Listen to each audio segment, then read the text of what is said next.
अगर आपको हमारा वीडियो पसंद आता है, हमारा एनालिसिस पसंद आता है, तो आप हमें सपोर्ट करें। आप कंट्रीब्यूट कर सकते हैं 8770720196 पर, गूगल पे, पेटीएम, फोन पे, इस पर सभी अवेलेबल है। भीम यूपीआई एड्रेस है n.shukla@UPI, आप इस पर सीधे बैंक में ट्रांसफर कर सकते हैं। पेटीएम पर आप हमें सपोर्ट कर सकते हैं, patreon.com/नितिन शुक्ला पर। पेपाल पर यदि आप भारत के बाहर तो paypal.me/नितिन शुक्ला GWL का मैसेज यूपीआई पर रिप्लाई करने का प्रयास करूंगा।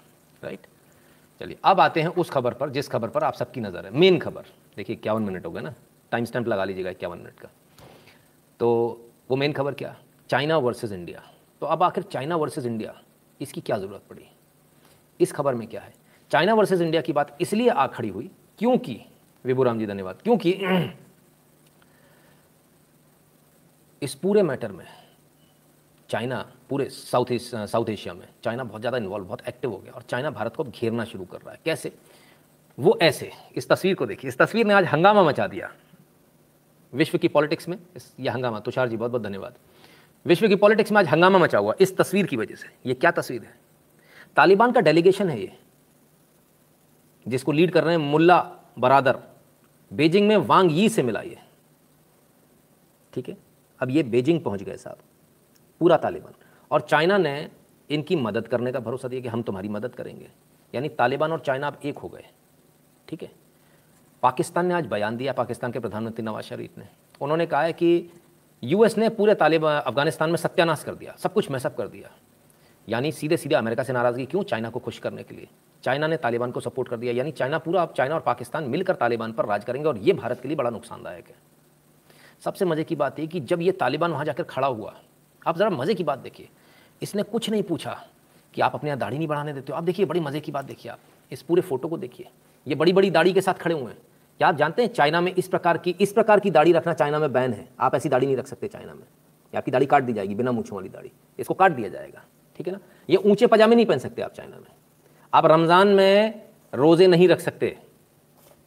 ठीक है, ये चाइना में है। लेकिन तालिबान ने ये कुछ नहीं पूछा, कुछ भी नहीं पूछा कि आप तो यहाँ मुसलमान हो। तो वो तो धर्म की लड़ाई लड़ रहा है ना तालिबान, यही कहता है ना, धर्म की लड़ाई।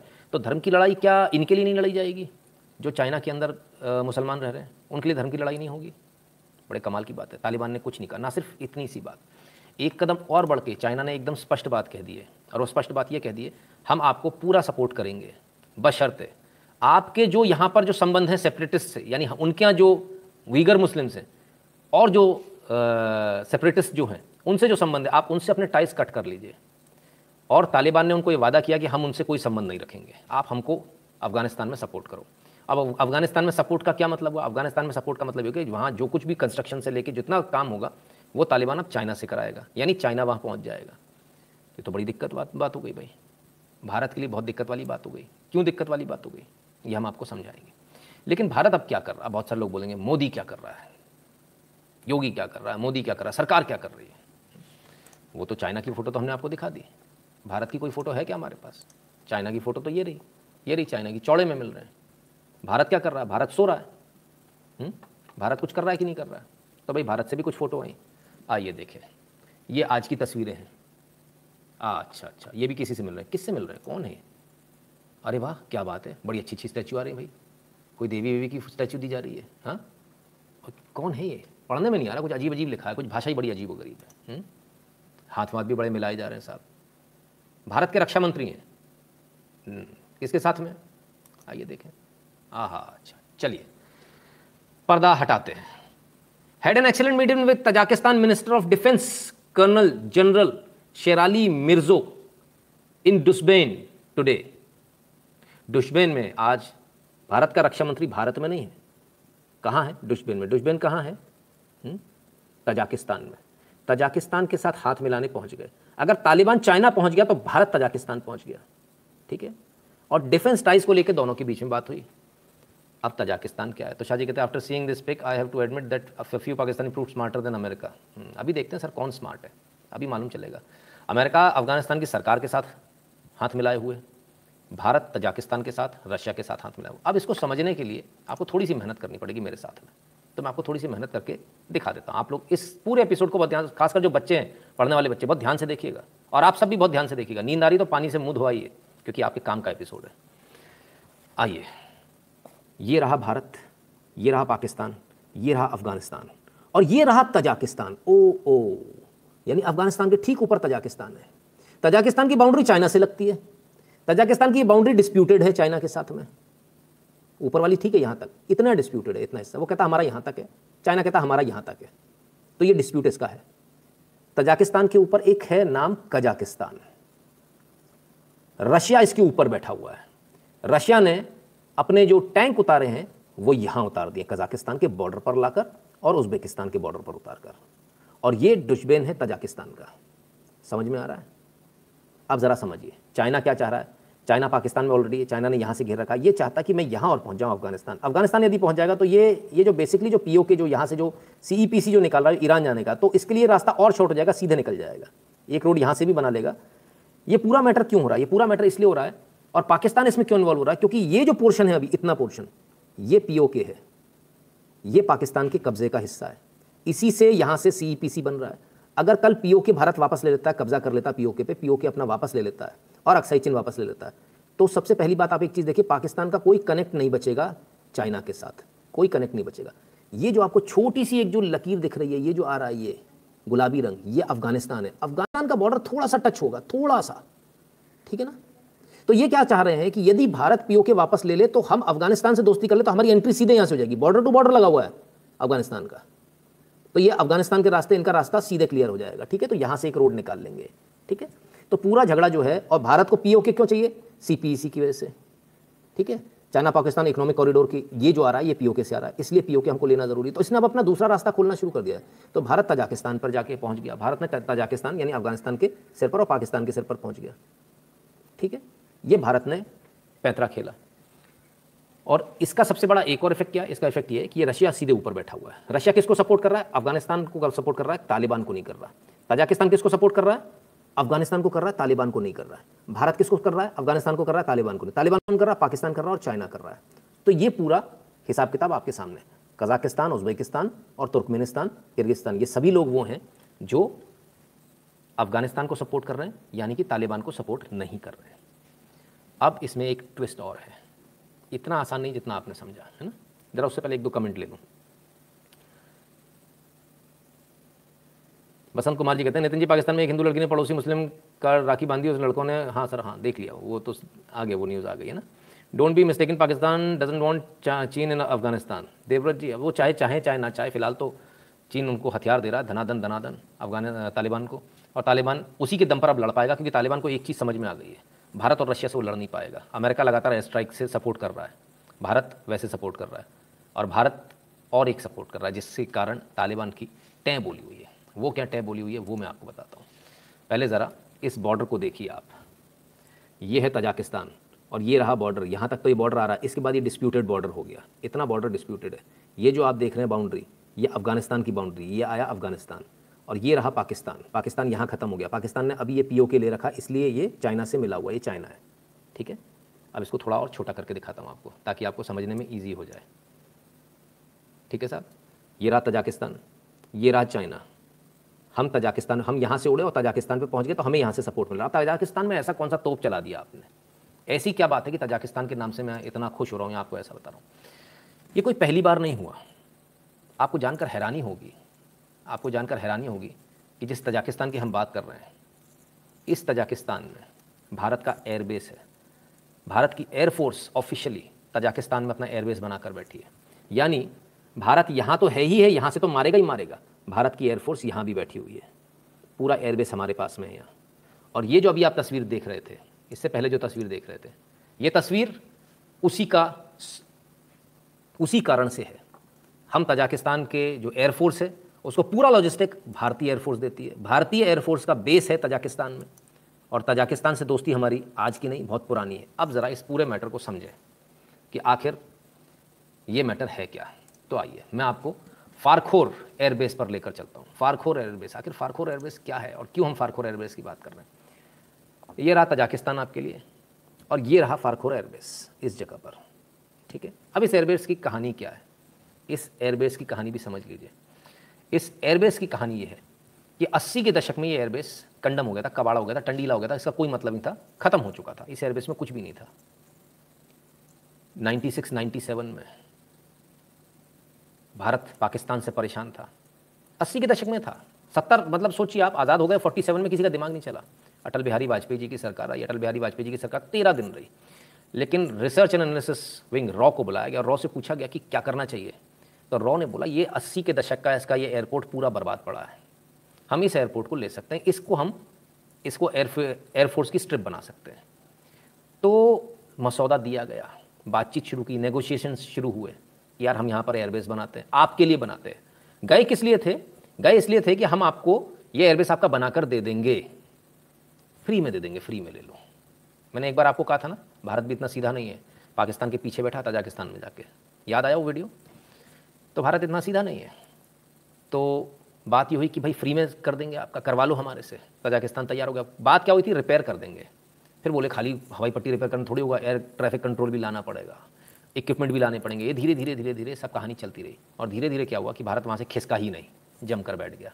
प्यार मोहब्बत से, दादागिरी से नहीं, प्यार मोहब्बत से कि हम आपको और कर देंगे, आपके पास तो एयरफोर्स भी नहीं है, आप कैसे लड़ोगे, कोई आ जाएगा तो हमारे 2-4 हवाई जहाज भी रख लो।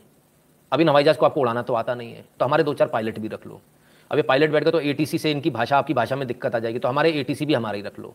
समझ में आ रहा है? पहले गए थे सड़क बनाने, हवाई पट्टी बनाने, फिर कहते हवाई जहाज भी रख लो, फिर कहते एटीसी भी रख लो।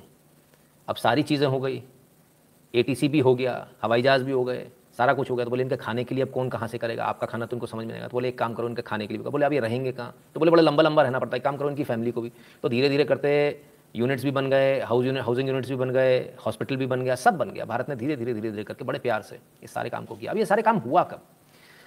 शुरुआत इसकी हुई 1997 में। अब 1997 में तो 1997 भाई कौन था कौन नहीं था थोड़ा देखना पड़ेगा। 97-98 में कौन था? देखें जरा, आइए। 10वें प्रधानमंत्री, सॉरी, अटल बिहारी वाजपेयी, 1996 तब ये बात शुरू हुई थी। ये 16 दिन की सरकार थी, 16 दिन में सरकार गिर गई थी। 1996 में अटल बिहारी वाजपेयी ने इस बात को शुरू किया। ठीक है, फिर क्या हुआ? फिर इसके बाद ये बात गुप्त हो गई। कब हुआ? आइए, विकिपीडिया से लेकर और जितना इसमें जो दिया हुआ है अभी तक, ये कल एडिट हो जाए हमें मालूम नहीं है, लेकिन अभी तक जितना दिया हुआ वो सही दिया हुआ है। Farkhor Air Base is a military air base located near the town of Farkhor in Tajikistan, 130 kilometers southeast of capital Dushban. It is operated by Indian Air Force. कौन ऑपरेट करता है? Indian air force in collaboration with Tajik air force. Farkhor is India's military base. Farkhor is India's first military base outside its territory. Bharat की territory के बाहर भारत का पहला military base है। सिर्फ एयर बेस नहीं है, मिलिट्री बेस भी है, टैंक भी है हमारे वहां पर। ठीक है, अब आ गया ये। In 96-97 the research analysis raw started negotiations with Tajikistan. कब किया? 96-97 में। तो 96-97 में प्रधानमंत्री कौन था? जाए देख लें, अटल बिहारी वाजपेयी 96। ठीक है, कुछ गलत तो नहीं दिखा रहा हूं आपको? ठीक है ना? तो बाकियों का दिमाग नहीं चला, अटल बिहारी वाजपेयी का चला। पता नहीं कि बीजेपी वाले कुछ अलग राशन खाते हैं क्या? जिनको देश से प्यार होता है उनको देश के बारे में सब कुछ सोते जागते उसी देश की ही चिंता होती है। ठीक है ना? अब थोड़ा और आगे चले, फिर क्या हुआ? नेगोशिएशन स्टार्ट हुआ। इसके बाद में क्या हुआ? इसके बाद में ये हुआ कि जो फारखोर, ये हमने किसी को बताया, हमने इसको माना नहीं कि हमारा है कि नहीं।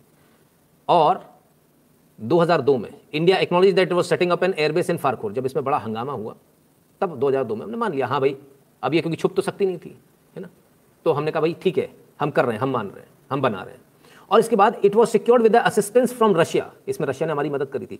The airbase was in a dilapidated condition and was not used since 1980। 80 से इसका इस्तेमाल नहीं हुआ था। Indian government awarded a $10 million tender to a private builder in 2003 to restore the airbase by 2005। Private builder को हमने, प्राइवेट एजेंसी को हमने ये टेंडर दिया था $10 मिलियन का। ठीक है, लेकिन वो नहीं बना पाया। फाइनली इसको कंप्लीट किसने किया? अब जरा इसमें भी आइए। जिस व्यक्ति को टेंडर दिया गया, जिस कंपनी को टेंडर बताया दिया गया था, उसको पहले से ही मालूम था मुझे काम नहीं करना है। वो जानबूझकर वहाँ फेल हुआ। फेल होने के बाद टाइम लिमिट बची। अब इस टाइम लिमिट को जब कम रह गया कि फेल हो गया, नहीं बना पाया भारत का आधी बना पा रहा, भारत की प्राइवेट कंपनी नहीं बना पाई, तब क्या हुआ? तब भारत ने एक और पैंतरा खेला। और वो पैंतरा क्या खेला? Builder defaulted, the borders road organisation stepped in to complete the work. BRO के नाम से फिर सेना को घुसा दिया।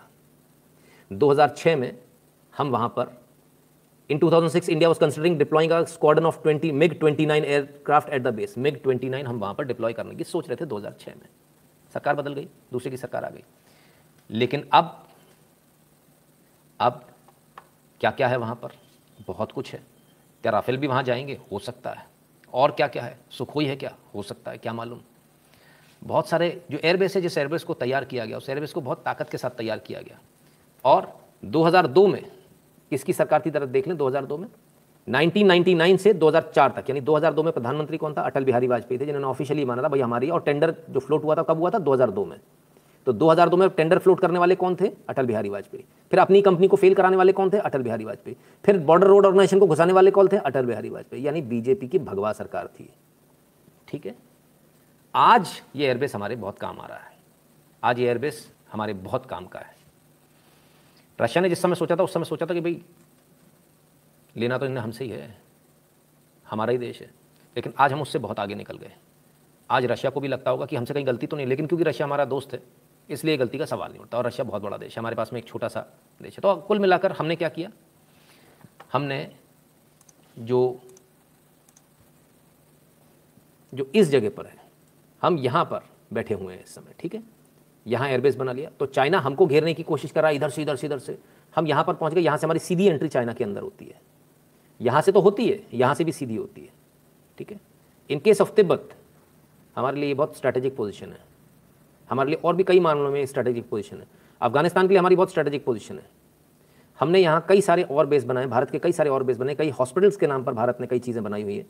और अफगानिस्तान की जो तालिबान जो है, तालिबान ने तजाकिस्तान पर हमला किया था, और तजाकिस्तान की उस समय भारत ने मदद करी थी। ना सिर्फ इतनी मदद करी थी, बल्कि उनका जो एक घायल हुआ था, उनका कमांडर जो, उसको भी क्रिटिकल कंडीशन में था, उसको भी भारत ने बचाया था, उसको उसी हॉस्पिटल में एडमिट किया था। तो अहमद शाह मसूद, जिन पर सुसाइड अटैक हुआ था, ये वहाँ के टॉप कमांडर थे, मिलिट्री लीडर थे अहमद शाह मसूद। तो इनको भी भारत ने उसी हॉस्पिटल में, भारतीय हॉस्पिटल में इनका इलाज हुआ था। भारतीय हॉस्पिटल में तमाम सारे कमांडर्स का, तमाम उनकी फ़ौज का इलाज हुआ, और इसमें काफ़ी सारे लोग बचे। तो भारत कुछ कर रहा है कि नहीं कर रहा है, एक चीज़ तो हमने आपको ये बताई, ठीक है ना। और चाइना के खिलाफ में इस रीजन में भारत की ब्रह्मोस मिसाइल को ऑलरेडी मोदी जी के आते ही इंस्टॉल कर दिया गया है इस इलाके में, है ना। ये पूरा हम इतना बड़ा इसलिए कर रहे हैं ताकि आप थोड़ा सा कन्फ्यूजन में रहें, ठीक है। इस इलाके में ब्रह्मोस मिसाइल अच्छी तादाद में मौजूद हैं, और जिनकी मारक क्षमता बेजिंग तक है। ब्रह्मोस कहने की बातें हैं, अग्नि भी ठोक रखी है, बेजिंग तक निशाना है, बाकी सब तो है ही है, बेजिंग तक निशाना है। अब क्या, इस पूरे मैटर को आप ज़रा समझिए। तो भारत भी इतने आसानी से नहीं बैठा है, ठीक है ना। तो जितने लोग ये जो सोच रहे हैं कि पाकिस्तान चाइना मारेगा, तो चाइना मारेगा वो अलग है। बहुत सारे लोगों के पेट में आज मरोड़ उठेगी, भाई उन्होंने वो वाली फ़ोटो देखी। देखिए आप प्रोपेगेंडा देखिए, चीन का क्या है, चीन का फ़ोटो देखिए। अब मैं आपको फ़ोटो फिर से दिखाता हूँ एक बार, इन फ़ोटो को देखिए ज़रा, इस फ़ोटो को देखिए, ये चीन का फ़ोटो है। ये लड़ेंगे, ये सिर्फ आतंकवाद फैला सकते हैं, इनके अंदर सामने लड़ने की औकात नहीं है। इस फोटो को देखिए आप, इतने सारे कुत्ते अक्सर भीड़ में चला करते हैं, भेड़ अक्सर भीड़ में चला करते हैं, है ना। और अब आप इस फोटो को देखिए, अब आप बताइए कौन ज़्यादा ताकतवर दिखता है, कौन ज़्यादा दमदार है। तो भारत के तजाकिस्तान से जो टाइज हैं वो आज के नहीं, बहुत पुराने हैं। भारत में, तजाकिस्तान में भारत ने एयरबेस बना रखा है, मिलिट्री बेस बना रखा है, और ये तस्वीरें स्पष्ट रूप से बताती हैं यदि चाइना ने वहाँ कुछ ज़्यादा किया तो भारत इस बार जो है। अच्छा, एक और चीज़ आप ज़रा समझिए कि आप जिस इलाके को देख रहे हैं, ज़रा इस इलाके को देखिए, जिस इलाके को आप देख रहे हैं अफगानिस्तान के इस इलाके को, ये खासा तालिबानी इलाका है, और यहीं तजाकिस्तान में हम बैठे हैं।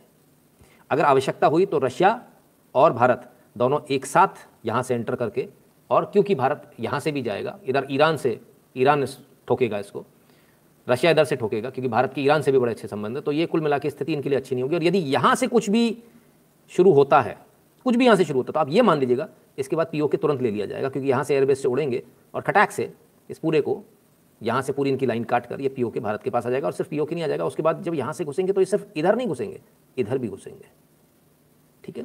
तो ये पाकिस्तान के लिए कोई अच्छी नहीं है, और इसीलिए पाकिस्तान चाइना के साथ ये इनके प्रकार, किसी ने कहा कि भाई पाकिस्तान नहीं चाहता कि चाइना अफगानिस्तान में जाए। पाकिस्तान की मजबूरी है कि वो कुछ नहीं कर सकता, क्योंकि पाकिस्तान अगर चाइना से पंगा लेगा, चाइना उसको मदद करना बंद कर देगा, खेल हो जाएगा, चाइना के पाकिस्तान के नामो निशान खत्म हो जाएगा। ठीक है, क्लियर है। तो ये भारत की स्ट्रैटेजिक पोजीशन है।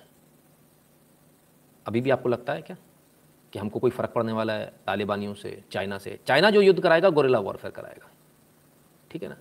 अब चाइना को एक और जो सबसे बड़ी चुनौती भारत दे रहा, वो कहाँ से दे रहा, ज़रा इसको समझ लीजिए। भारत के पहले प्रधानमंत्री बने नरेंद्र मोदी मंगोलिया जाने वाले, आज तक कोई मंगोलिया नहीं गया, और मंगोलियन से चाइना बहुत परेशानी, कभी भी इधर आके बड़े इनको, मतलब आज से नहीं, आदिकाल से खूब कूट पीट के जाते थे।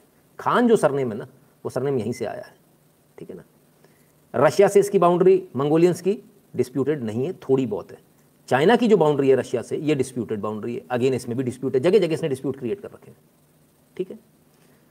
अब इस पूरे मैटर में चाइना किसको सपोर्ट करता है? नॉर्थ कोरिया को। भारत किसको करता है? साउथ कोरिया को। अमेरिका किसको करता है? साउथ कोरिया को। जापान को कौन करता है? जापान और चाइना का दुश्मनी है। जापान को अमेरिका सपोर्ट करता है, भारत सपोर्ट करता है। तो यहाँ से चाइना फंसा है, मंगोलियन से चाइना फंसा हुआ है, रशियन फेडरेशन से फंसा हुआ है, कजाकिस्तान से फंसा हुआ, यहाँ भी इसके डिस्प्यूट है। तजाकिस्तान में भारत पहुँच गया, और भारत तो भारत है ही।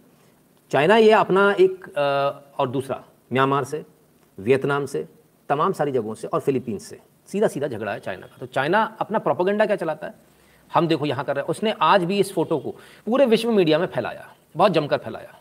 भारत ने कुछ नहीं फैलाया। हम लोग ट्विटर पे थोड़ी लड़ने वाले हैं, हम लोग फेसबुक यूट्यूब पे थोड़ी लड़ने वाले हैं। लड़ाई जब होगी तो युद्ध के मैदान में होगी, टैंक से होगी, एयरफोर्स से होगी, नेवी से होगी, ट्विटर और फेसबुक से नहीं होगी बाबूजी। ये कौन सी दुनिया में जी रहे हैं अभी तक? ये लेफ्टिस्ट कुछ ज़रूरत से ज़्यादा पागल होते हैं, एक बात तो है ना। तो ये भारत की स्थिति है, और भारत ने बहुत अच्छी तरह से जो है इसको चाइना को बांधने का प्रयास किया। गुरुजी आप बहुत खूबसूरती से एक्सप्लेन करते हैं, एकदम समा बांध देते हैं, बहुत बहुत धन्यवाद अनीश जी। तुषार जी कहते हैं China is leading trade partner with India, will this Taliban support scenario impact trade with China? हाँ बिल्कुल, definitely in a big way. आप तो ऑलरेडी उसको सत्यानाश कर रहे हो आप चाइना का। आपके पास तो एक भी मोबाइल मैन्युफैक्चरर नहीं था जब मोदी आए थे, एक सिंगल नहीं था, आज 250 से ज़्यादा है। कौन है? ओप्पो, वीवो, सब तो भारत में बना रहे हैं। आप शाओमी को भारत में ले आए, फॉक्सकॉम को भारत में ले आए। क्या छोड़ा आपने? आपने तो चाइना की पूरी दुकान ही उजाड़ दी, सारी दुकानें अपनी अलग वाली उठवा के। वो तो बेचारा खाली बैठा हुआ है। पीपी किट बेचारे ने बेचने की सोची थी, 15 दिन के अंदर आप विश्व में दूसरे नंबर के पीपी किट मैन्युफैक्चरर बन गए। मास्क बेचने का सोचता तो 7 दिन में आप विश्व का दूसरे नंबर का मास्क बनाने शुरू कर देते हो। N95 मास्क में आप भारत विश्व का नंबर 1 मास्क बनाने वाले देश बन जाते हो। वो करे तो करे क्या? आप वो पूरी जुगाड़ लगाता है, आपको S400 नहीं मिले, आपको S400 मिल जाता है, उसके पास 300 है, आपके पास 400 है, उससे ज़्यादा उन्नत मिल जाता है। वो पूरी कोशिश करता है राफेल ना मिले, तमाम सारे यहाँ के नेताओं को पैसे देता है कि भैया तुम चिल्लाओ राफेल के लिए, चिल्लाओ राफेल मत लेने दो, राफेल आ जाते हैं। आज फिर आ गए और आ गए, है ना। तो इतनी सारी स्ट्रैटेजिक लोकेशन भारत की है। तब स्ट्रैटेजिक लोकेशन से क्या फ़र्क पड़ जाएगा? अभी भी लोग बोलेंगे उससे क्या होने वाला है? वो कुछ नहीं होने वाला भाई, तेरा कुछ नहीं हो सकता, है ना। फूफाओं का कुछ नहीं हो सकता। रोनी अटक जी धन्यवाद, प्रणाम गुरुदेव कह रहे हैं। आ गए, भारत का झंडा लगाकर आ गए, और राफेल आ गए। लीजिए साहब, फॉर्मली इंडक्टेड भारतीय वायुसेना में 101 number 101 squadron air force station Hasimara in eastern air command. अरे अरे अरे एक मिनट, ईस्टर्न एयर कमांड में क्यों? ईस्टर्न एयर कमांड में क्यों दे रहे हैं? जरा ईस्टर्न एयर कमांड अपन देखेंगे ना, हाशिमारा भी देखेंगे। प्रेस इंफॉर्मेशन ब्यूरो बता रहा है IAF MCC formally inducted Rafale aircraft into number 101 squadron air force station Hashimara in Eastern Air Command EAC 101 Squadron is the second IAF squadron to be equipped with Rafale aircraft. गजब साहब। तो अब eastern air command कहाँ है? Eastern part Bharat का किधर बैठेगा? ये वेस्ट है मुंबई वाला, तो ये ईस्ट है। ओ अच्छा, फिर से बाबू सोना, लव यू ना। हाँ, तो अभी तो इतनी बात आई है, अभी क्या क्या वहाँ चल रहा है। देश का रक्षा मंत्री अगर वहाँ गया है तो भुट्टे सेकने तो नहीं गया, ठीक है, कुछ ना कुछ तो करने गया है। और ये सरकार मोदी सरकार है, इसको भी समझ लीजिए, है ना। ये कुछ ही को करने नहीं जाते वहाँ पे। बहुत बेहतर होगा चाइना अपनी बर्बादी का रास्ता ना खोले, क्योंकि अगर गलती से खोला तो रशिया डिस्प्यूट भी एकदम से ओपन होगा, फिलीपीन से भी होगा, वियतनाम से भी होगा, तमाम सारे मोर्चे एक साथ खुलेंगे। और जब एक साथ खुलेंगे तो इसको संभालना, बर्मा भी चुप नहीं बैठने वाला है। जिन लोगों को लग रहा है कि म्यांमार चुप बैठेगा, म्यांमार भी चुप नहीं बैठने वाला, भूटान भी चुप नहीं बैठने वाला। बड़ी दिक्कत चाइना को होने वाली, क्योंकि चाइना ने सबसे पंगा कर रखा है। तो खैर बहरहाल हम तो कहते हैं सिर्फ भारत ही अकेला इतना सक्षम है इनसे लड़ने में। भारत ने अपना इतना फैला रखा है हिसाब किताब। और रशिया हमारे से इतना दूर है कि हमें रशिया से कभी हमारा पंगा होना नहीं है। लेकिन चाइना के लिए बहुत आवश्यक है कि अब चाइना से तिब्बत छुड़ा लिया जाए, अक्साई चिन छुड़ा लिया जाए, और पीओके तो हम लेंगे ही लेंगे। अफगानिस्तान हो सकता है कि आपके हाथ में आ जाए अगर ऐसे ही चलता रहा तो, अगर बहुत अच्छी तरीके से तो हो सकता है अफगानिस्तान भी आपके हाथ में आ जाए। तो क्या देखा हमने, एयरबेस बन गया, ठीक है। फिर क्या देखा हमने, वो राफेल भी आ रहे हैं और रक्षा मंत्री भी जा रहे हैं, पूरी सब कुछ हो रहा है। तो ये सब तो फ्री में हो रहा होगा, पैसे थोड़ी लगते हैं इसके। क्यों? क्योंकि पेट्रोल महंगा है। अरे पेट्रोल महंगा तो भूल ही गया मैं। पेट्रोल महंगा लग रहा है क्या? महंगा लग रहा है क्या इस न्यूज़ के बाद में, इस एनालिसिस के, ये 20-25 मिनट के एनालिसिस के बाद भी पेट्रोल महंगा लग रहा है क्या? अगर लग रहा है तो जाके कुएं में कूद के मर जाओ, डूब जाओ कुएं में। अगर अभी भी लगता है तो ये सब चीज़ें फ्री में नहीं होती, इनमें अरबों खरबों रुपया लगता है, खरबों रुपया लगता है। और ये चीज़ें हो रही हैं आज, ये आप ही के पेट्रोल की वजह से हो रही हैं। थोड़ा और बढ़ा लें अगर आप बुरा नहीं मानो तो, क्योंकि अभी स्थिति थोड़ी जो है ठीक नहीं है, हो सकता है कल लड़ना पड़े। मज़ा आ रहा है, ठीक काम कर रही है सरकार, वोट वसूल हो रहा है, ठीक है, वोट वसूल होना चाहिए। 50 रुपये और बढ़ा दो, एक ने कहा, हमने तो 10 ही कहा था, बताइए, ऐसे दिलदार लोग हैं। शशि जी कहते हैं सर सीधे वॉर तो चाइना नहीं कर पाएगा, पर दुनिया को बायो वेपन के बारे में सोचना पड़ेगा। मेरे ख्याल से न्यूक्लियर सेट की जैसा इसका कोई देखना पड़ेगा। बायो वेपन एक्चुअली अगर ये इनका साबित हो जाता तो इसको तो वैसे ही ख़त्म कर देगा, पूरा विश्व इसको ख़त्म कर देगा, फिर तो पूरा यूएन उतर आ जाएगा इसके खिलाफ में। इसीलिए तो ये कह रहा है कि भाई जो कोरोना वायरस है उसका मत करो। Nitin ji now petrol is very cheap. हाँ ये ठीक है ना, वो क्या वो लोग बताते नहीं हैं आपको, मोदी जी ने फ़ोन किया ही नहीं आपको।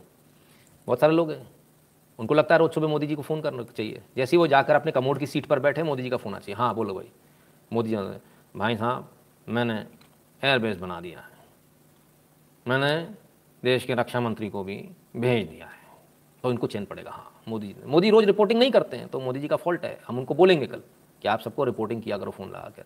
बहुत सारी चीज़ें जो आपको नहीं बताई जाती, अभी इसमें भी हज़ारों चीज़ें ऐसी है। मतलब आप ये समझिए इस पूरे मैटर को अगर मैं कहूँ तो मैंने आपको सिर्फ और सिर्फ बमुश्किल शायद 2% या 3% बताया होगा, है ना, मैक्सिमम शायद 5% बताया होगा, इससे ज़्यादा नहीं बताया। तो अभी बहुत कुछ ऐसा जो आपको देखना, समझना, सोचना बाकी है ना। टीआरपी के लिए काम नहीं करते हम कि हम यहाँ बता दें और अब यार धड़ धड़ धड़ धड़ धड़ धड़ कल वो 5 लाख 10 लाख व्यूज़ आ जाएं, उसके लिए काम नहीं करते हम देश के लिए काम करते हैं। और देश के लिए जब काम करना होता तो ऐसे काम करना होता है, मुंह खोल कर काम नहीं होता।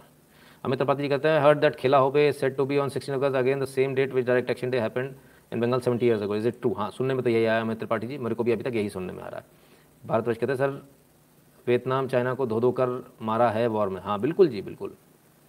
दीपक को पता चलेगा सर कुछ है जिन्हें अभी पेट्रोल पीना होगा, उनको कैसे समझाएं, मुझे लगता है वो ज़्यादा देश के दुश्मन है। देश के दुश्मन की बात आपने कर दी, खैर देश के दुश्मन की बात बाद में करेंगे, पहले चाइना की बात कर लें।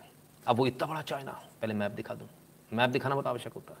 बताओ इतना बड़ा चाइना, अरे बाप रे, इतना सा इंडिया, कैसे बात बनेगी, कैसे लड़ेंगे हम? चाइना मम्मी मम्मी चाइना मारेगा, कैसे काम बनेगा? चाइना मारेगा। चाइना की औकात भी दिखा दें आपको। हमने भारत का माइट तो दिखाई दिया, चाइना का भी देख लीजिए। चाइना का नहीं देखेंगे तो गड़बड़ हो जाएगी। आइए जरा चाइना का भी देख लीजिए। आहा ये है चाइना, मेड इन चाइना। खड़ा खड़ा खंबा गिर जाता साहब यहाँ। ये है चाइना, ये लीजिए पूरी फॉल सीलिंग एक बार में गिरी। आई शाबाश, इसे बोलते हैं खेला होबे। ये चाइना, वाह भाई वाह। बस ऐसे फोकस फोकस है दिखाने का। ये देखिए रॉड, और ये कितनी मजबूत रॉड है। ओले बाबा, ये लोहे की रॉड थी भैया। ये लो जी, क्या बिल्डिंग है, गगनचुंबी इमारत। अभी अंदर क्या है, भूसा भरा है। इस इमारत को तो देख लो बाबू, उड़ी बाबा इतनी ऊपर। लो जी, ये है चाइना, ठीक है। पूरा ब्रिज ही गिर गया इनका तो। अरे भैया ये लीजिए, ये है चाइना। क्या बात भाई, ये क्या हुआ, बीच का हिस्सा गायब, ओले गिर गया। ये तो युद्ध लड़ने से पहले ही गिरा पड़ा है भाई। ये लीजिए साहब, और अब देखिए ये आपको गिरता हुआ दिखेगा। ये चाइना की, या ग्रेट वॉल ऑफ चाइना तो सुनिए, ये भी देख लीजिएगा। और ये आया पूरा नीचे, क्या बात, एक में लात मारी, ये लो भैया, ब्रिज की पूरी रेलिंग गिर गई। इस गरीब आदमी ने बेचारे ने सोचा भी नहीं था, दोनों के दोनों खड़े होकर देख रहे हैं, ये क्या हो गया बे, ये तो सोचा ही नहीं था। निकल ले भाई, पतली गली से निकल ले भाई, अपन ने कुछ नहीं किया। ये लो जी, आई शाबाश। दरवाजे भी ऐसे गिर के निकलते हैं, हवा जोर से आई तो बिल्डिंगों से दरवाजे निकल आते हैं। Last but not the least, ओ पूरी पार्किंग गई, चलते चलते ब्रिज गया, बेचारे लोग भी अंदर गए।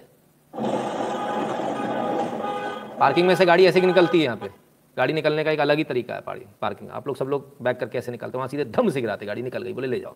दीपक सर ये क्या दिखा दिया, ये तो दिखाने के ही शेयर है, ये पूरे फोकस है, कुछ है ही नहीं, सिर्फ दिखाने का है। तो चाइना का ये स्थिति है। तो चाइना से जो लोग, जिनको डर लगता है मम्मी चाइना मारेगा, वो लोग बेचारे जाकर रात में वहाँ पे वो ये करके आते हैं, क्या डीलिंग। तो भारत का कैसा लगा आपको जलवा, मज़ा आया भारत का?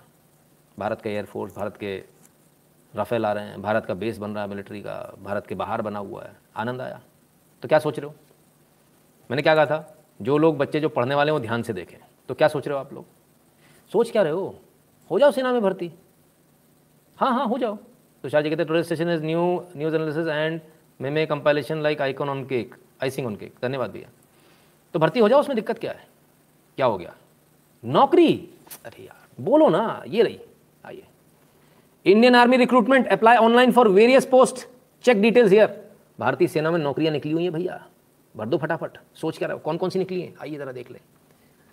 The Indian army is conducting army recruitment rally across various districts in India for several post including सिपाही यानी सिपाही, soldier general duty, soldier clerk, store keeper technical, soldier technical among others. भैया पूरे देश में अलग अलग डिस्ट्रिक्ट में भारतीय सेना आ रही है, आपको भर्ती करना है, आपको नौकरी देना, सरकारी नौकरी चाहिए थी ना, आ जाओ ले लो, ठीक है। और कहाँ कहाँ हो रही है, Punjab, Jammu Kashmir, Ladakh, Himachal Pradesh, Haryana and Andhra Pradesh. Online registration भी हो रहा है इसका, online registration is must to take part in the army recruitment rally, check all. तो ऑनलाइन में आप कर दीजिए। अब इसमें कौन कौन सी सिपाही की भर्ती है, सिपाही फार्मा, अगर आपने फार्मा कर रखा है तो सिपाही फार्मा की नौकरी आपके लिए है, ठीक है। इसके अलावा कौन कौन सी है, soldier general duty, soldier clerk, store keeper technical, ठीक है। इसके अलावा और कौन सी है, soldier technical male, aviation, X group male, nursing assistant male, nursing assistant veterinary male, ठीक है। तो ऐसी बहुत सारी जॉब्स निकली हुई हैं, soldier general duty, soldier clerk, store keeper technical and soldier tradesman, ठीक है, ये भी निकली हुई है ना। तो बहुत सारी निकली हुई है, ठीक है, तमाम सारी जॉब्स निकली हुई हैं। इसको आप भर सकते हैं, इसको आप देख लीजिए। मन कर रहा है देश की सेवा का, तो फटाफट जल्दी से सोचना क्या है। I am third year in college but I am not eligible. भाई अब क्या कर सकते हैं, है ना, ये तो इसमें कुछ नहीं कर सकते। सर आप सेटअप थोड़ा अपग्रेड करो। Conservative commander, I am conservative ना। चलिए भाई, करेंगे सर, करेंगे, वक्त आने पे वो भी करेंगे। एक अकेला आदमी क्या क्या करेगा सर, लाइट भी मैं ही पकड़ के खड़ा होता हूँ, मोबाइल भी मैं ही पकड़ के खड़ा रहता हूँ, पूरी न्यूज़ भी मैं ही बनाता हूँ, एनालिसिस भी मैं ही करता हूँ, सब कुछ मैं ही करता हूँ। तो यहाँ तो सभी कुछ मैं ही करता हूँ, है ना। सर SSC GD में भी जॉब निकला है। अच्छा जी, बढ़िया। चलिए योगेश पाटिल जी कहते हैं सर मैं जोमेटो राइडर हूँ, पेट्रोल 200 भी हो गया कोई बात नहीं, देश के लिए कुछ भी करेंगे। शाबाश, बहुत बढ़िया योगेश जी, आप जैसे लोगों से ही देश टिका हुआ है, आप जैसे लोगों से देश टिका हुआ है, इसको याद रखिएगा।